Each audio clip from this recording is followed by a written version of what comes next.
ओम नमो ब्रह्मण देवाय गो ब्राह्मण हिताय च जगद्धिताय कृष्णाय गोविंदाय नमो नमः।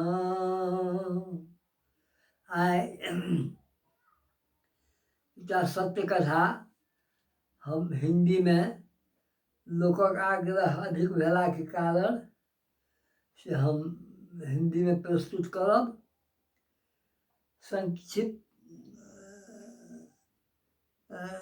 संचित कर्म फल संत द्वारा कलयुगों में मिटाई, कलयुगों में भी मिटता है, यही कथा है। पेशवा माधव राव के समय में राम शास्त्री जी एक महान पुरुष हो गए हैं। श्री राम शास्त्री जी इतने पवित्र और धर्मात्मा न्यायाधीश थे कि उनका चरित्र सदा आदरणीय समझा जाता था।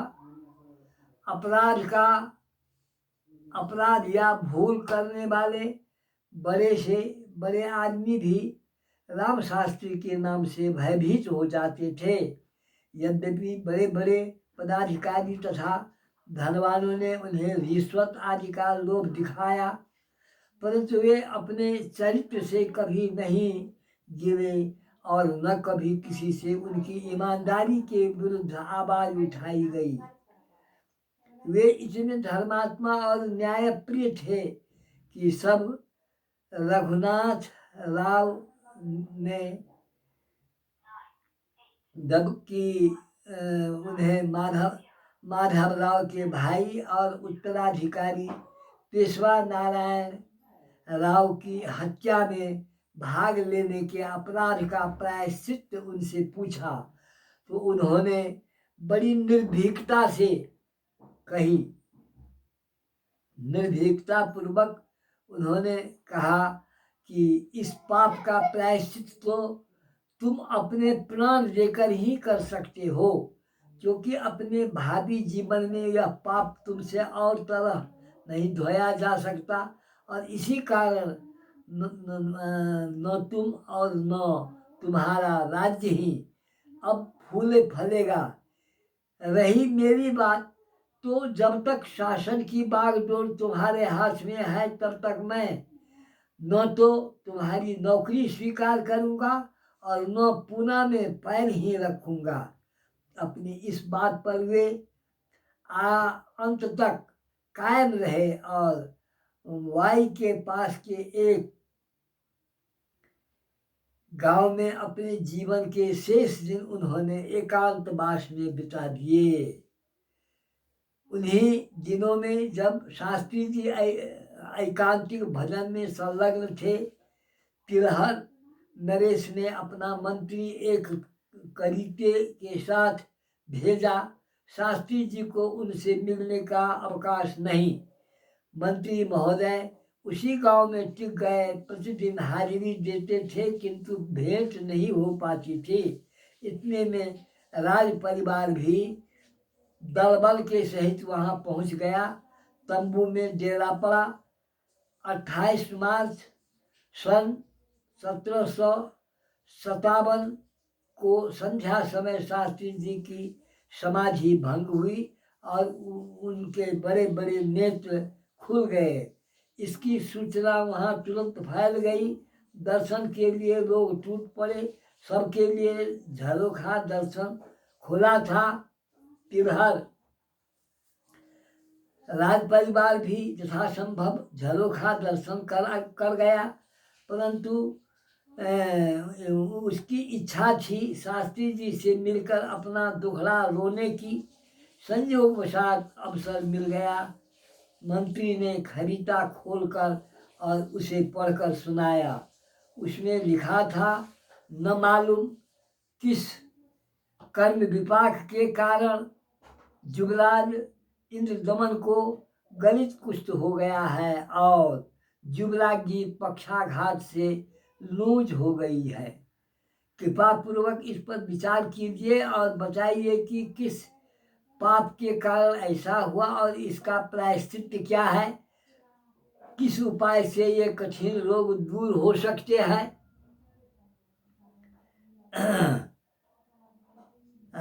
वे उन्होंने पाप के कारण ऐसा हुआ, रोग को दूर कैसे हो सकते हैं। चिकित्सकों ने जवाब दे दिया है। वे कहते हैं कि पूर्व जन्मार्जित पाप का प्रायश्चित हुए बिना औषधि काम नहीं करेगी। अनंतर दीवान जी ने कहा, इस खरीदे को लेकर आए मुझे बहुत दिन हो गए, यह सोचकर कि आप जैसे पवित्र आत्मा के दर्शन से ही पाप कट जाएगा। राज परिवार भी यहाँ आ गया है, उसे कृतार्थ कीजिए महाराज। शास्त्री ने सब सुनकर इतना ही कहा, मैं कोई सिद्ध पुरुष नहीं हूँ, आपकी ही तरह जन्म भर मंत्री का काम करता रहा हूँ। इस वृद्धावस्था में अवकाश लेकर भगवत भजन में कालक्षेप कर रहा हूँ, किंतु महाराज देव ने जब आग्रह पूर्वक आपको और समस्त राज परिवार को यहाँ भेजा है, तब मेरा कर्तव्य है कि मुझसे जो कुछ हो सके उनकी भलाई के लिए यत्न करूं। मैं इस पर विचार करूंगा और कल राज परिवार से भी मिलूंगा। दूसरे दिन शास्त्री जी राज परिवार से मिले, दुखित जनों को सांत्वना दी और कहा, मेरे विचार से तो कोई सच्चा ज्ञानी ही पुराकृत कर्मों का, संचित कर्मों का रहस्योद्घाटन कर सकता है और भगवत तत्व को तत्वतः जानने वाला कोई सच्चा भक्त ही राजकुमार और युवरागी को इस कठिन रोग से मुक्त कर सकता है। ये दोनों बातें मेरी सामर्थ्य के बाहर है। हाँ, उपाय बता सकता हूँ, शास्त्री जी ने कहा। वह यही कि यहाँ सदा व्रत जारी कर दिया जाए, साधु सन्यासी जो कोई आए उसकी सेवा हो, वर्ष भर का अनुष्ठान हो, जैसे सब प्रकार के पक्षियों को दाना चुगाते रहने से किसी दिन हंस भी मानसरोवर से आ ही जाता है, उसी तरह आशा है कि एक दिन कोई सच्चा ज्ञानी एवं सच्चा भक्त भी अवश्य यहाँ पधार कर हमें कृतार्थ करेगा। महाराज देव तिलहर ने साधु सेवा व्रत लेना सहर्ष स्वीकार किया। शास्त्री जी के प्रबंध और देख रेख में उन्होंने आदर्श पर उनकी सुंदर व्यवस्था हुई। उनके 5 नियम थे। पहला नियम, जितने दिनों तक जो साधु रहना चाहे रह सकता है, उसकी एक रस सेवा होती हो रहेगी। दूसरा, प्रत्येक संप्रदाय के साधु बिना किसी भेदभाव के समान रूप से पूजित और सम्मानित होंगे। सबसे एक ही जिज्ञासा।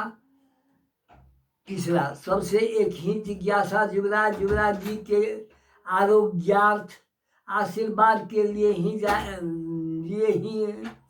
की जाएगी। चौथा, सेवाश्रम से जाते समय साधुओं को पाछे भी दिया जाएगा। 5वां, उनकी चरण रज और चरणामृत भाव के साथ सुरक्षित रखे जाएंगे और यथावसर उनसे लाभ उठाया जाएगा। इन्हीं नियमों पर सेवाश्रम उस गांव में संचालित हुआ। वर्ष भर का संकल्प था। इस अवधि में चारों ओर से प्रसिद्ध और अप्रसिद्ध महात्मा आते गए, उनकी सेवा हुई, उनके आशीर्वचन प्राप्त किए गए। अनुष्ठान की समाप्ति के दिन निकट आ गए, परंतु अभी तक रोगियों के रोग की दशा ज्यों की त्यों है।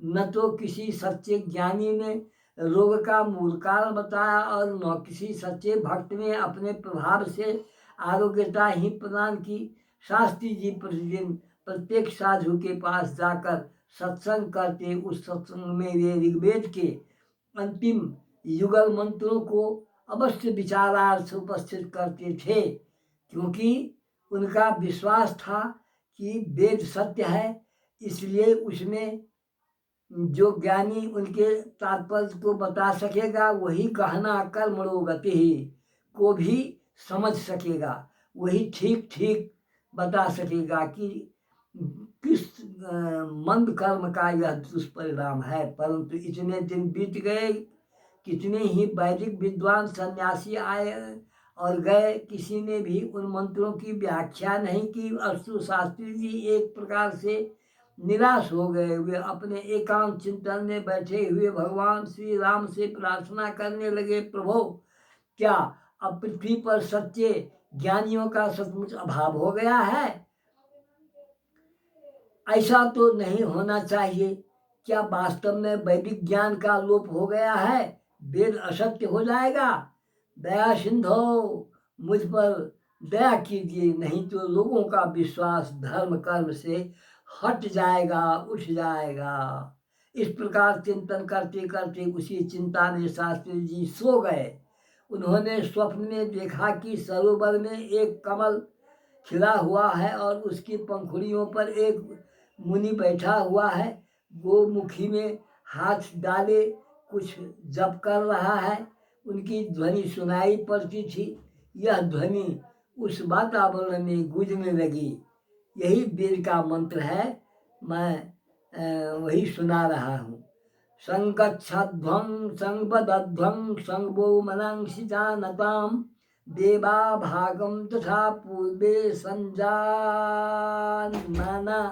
उपासते समानी व आकृति समाना हृदयानिवः समामनंत वो मनो जथा बह सुसहामति। उच्चार करते करते हुए उसी ध्वनि के साथ मुनि की सन्निधि में प्राप्त होकर अपना अस्तित्व मिटाकर उन्हीं में प्रविष्ट होकर एक मन एक हृदय एक एवं एक आकार हो गए। प्रातः काल सेवा देखा गया कि भजन गुफा में शास्त्री जी का शरीर निर्जीव पड़ा हुआ है, मृतक के ऐसे। समाचार फैलते ही कोहराम मच गया, सब लोग दौड़ पड़े। बड़ा अनर्थ हो गया कि आवाजें चारों ओर से आने लगी। उसी समय सबको आश्चर्य में डालते हुए एक तेजस्वी महात्मा वहाँ आ गए। वे बड़े ही रूपवान थे, बड़ी बड़ी बड़ी आंखें थी, जपमालिका वक्षस्थल पर झूल रही थी। उनके आते ही सबकी दृष्टि उन्हीं की ओर आकर्षित हो गई। वे शास्त्री जी के मस्तक को स्पर्श करके कुछ मंत्र पढ़ने लगे। मालिका उनके सिर पर रख दी। शास्त्री जी तुरंत ही उठे, चरणों में पड़े। वे वही महात्मा थे जिनको शास्त्री जी ने स्वप्न में देखा था। महात्मा शास्त्री जी से बोल रहे हैं, शास्त्री जी क्या आप जुगल मंत्रों का अर्थ जानना चाहते हैं? शास्त्री जी हाँ भगवान, ऐसी ही इच्छा है, अर्थ भी बताइए और संकेत भी समझाइए। महात्मा शास्त्री जी से बोलने लगे, अच्छा सुनिए, शास्त्र मंत्रार्थ तुम सब मित्र भाव से रहो, यही श्लोक का अर्थ है वेद मंत्र का। परस्पर का विरोध भाव छोड़ो, एक मन होकर भाषण करो, निज निज मनोवृत्ति की गतिविधि एक ही ओर को रहने दो। जिस प्रकार अनादि देवता एक मत से अपना अपना भाग ग्रहण करते हैं, उसी प्रकार तुम भी मतांतर के वैमनस्य को त्याग कर इष्ट फल की प्राप्ति की ओर ध्यान रखो। अपना निश्चय एक रहने दो, अंतःकरणों को एक रूप का बनाओ। तुम्हारे मन समान हो, तुम्हारे हृदय एक से हो, सर्वत्र समानता रहे।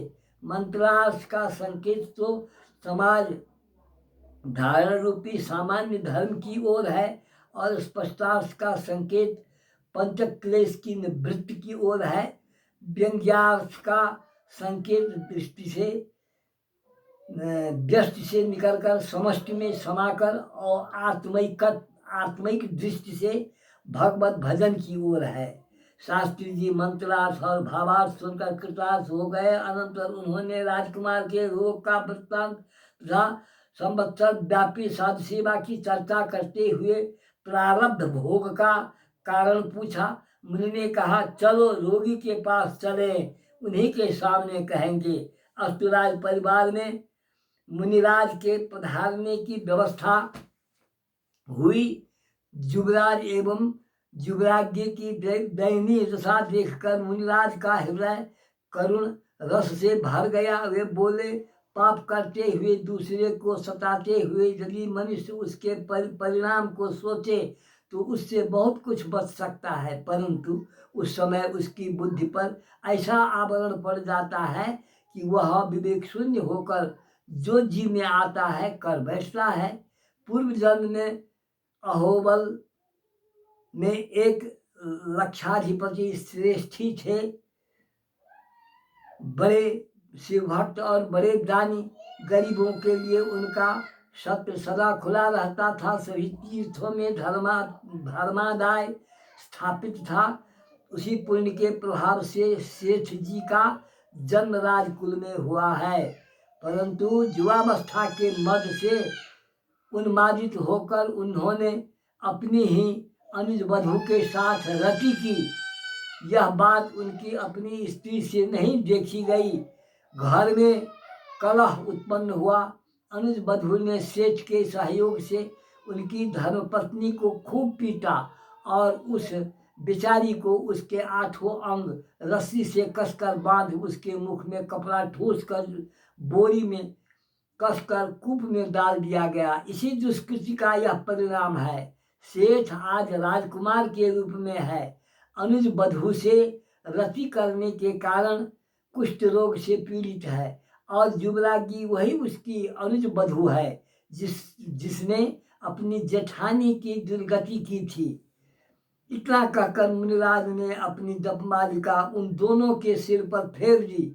उन दोनों को स्वतः पूर्व जन्म की स्मृति हो गई। वे चिल्ला उठे, महाराज हम बड़े पापी हैं। वही है जो आपने कहा है और अपनी करनी का फल भोग रहे हैं। ऐसे और भी बहुत पाप हैं जो आँखों के सामने नाच रहे हैं। उन सब का भंडाफोड़ मत कीजिए। समुपस्थित लोग सब वृत्तांत सुनकर और उनकी करुण दशा देखकर रो पड़े। मुनिराज ने पातक हरण के लिए प्रार्थना करने लगे। कोमल हृदय शास्त्री जी ने आंखों में आंसू भरकर कहा, दयानिधि राजकुमार दंपति दया करके इनका कष्ट छुड़ाइए। तब मुनिराज ने कहा, यह मेरी सामर्थ्य से बाहर है। वह तो किसी भक्त की कृपा से ही साध्य है, नहीं तो प्रारब्ध कर्म की गति को भगवान भी नहीं फेर सकते हैं। चूंकि भगवान भक्तों के पराधीन हैं, इसलिए भक्त के इच्छानुसार विवश होकर अपने नियमों को बदल देते हैं। इसी गांव में एक सच्चे भक्त रहते हैं। यदि वे कृपा करके यहाँ पधारे और उनका चरण तीर्थ उतारा जाए और इन रोगियों को पिलाया जाए तो तुरंत इसका कल्याण हो जाए। यह मुनि के द्वारा सुनाया गया। वे गांव के पश्चिम एक बगीचे में रहते हैं, धेनु चराते हैं और समय पर घर जाकर भोजन कर आते हैं। उनका नाम काशी कहार है। वे महात्मा कबीरदास जी की शिष्य परंपरा में है। आशा है कि इतना परिचय देने पर महानुभाव को आप लोग समझ गए होंगे।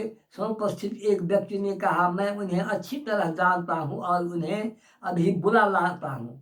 यह कहकर उन्होंने बुलाने के लिए चला गया। वहाँ पहुंचकर उसने उनसे कहा, भक्त जी, गाँव में एक अद्भुत महात्मा आए हुए हैं, सच्चे ज्ञानी हैं, पूर्व जन्म के सब पाप पुण्य बचा देते हैं। तुरंत चलकर दर्शन कर लीजिए, नहीं तो उनके चले जाने पर पछताना पड़ेगा। फलस्वरूप सरल स्वभाव भक्त जी उस व्यक्ति के साथ बिना किसी ननु नच के चले गए। आए दूर पर खड़े होकर भक्त जी मुनिराज के दिव्य दर्शन से कृतार्थ होकर सजल नेत्रों से भव्य मूर्ति को देखते हुए दंडवत लौट गए। उस व्यक्ति ने उसी समय भीतर जाकर कहा, भगवान भक्त जी आ गए हैं और आपको साष्टांग प्रणाम कर रहे हैं। इस बात को सुनते ही महामुनि दौड़ पड़े, भक्त जी को उठाकर हृदय से लगा लिया। अनंतर मुनिराज उन्हें बाँह पकड़कर भीतर ले गए और अपने समान आसन पर उन्हें बैठाना चाहा, परंतु भक्त जी रोक दिया।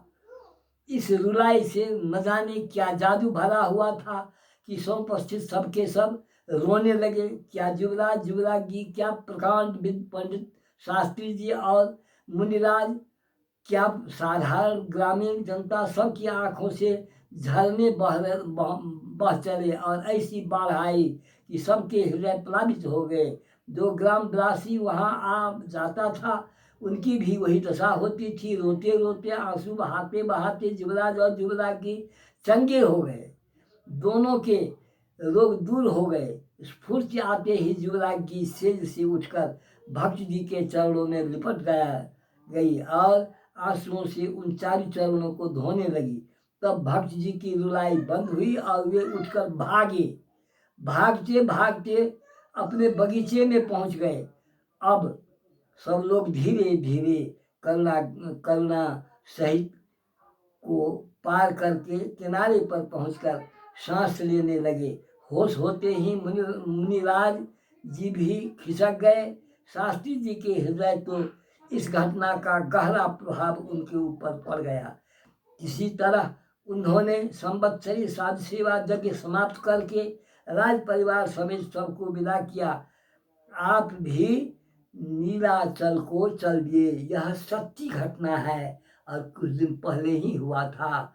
इसलिए हम सबको भी इस घटना को सुनना चाहिए, विचारना चाहिए और अच्छे संत महात्मा को बुलाने के कारण हम लोगों को अपने पूर्व जन्म का भी वृत्तांत दिख पड़ेगा। इसलिए हम लोगों को इसके ऊपर विचार करना चाहिए। यह कहते हुए मैं इस कथा को अंत कर रहा हूँ। ओम श्री हरि।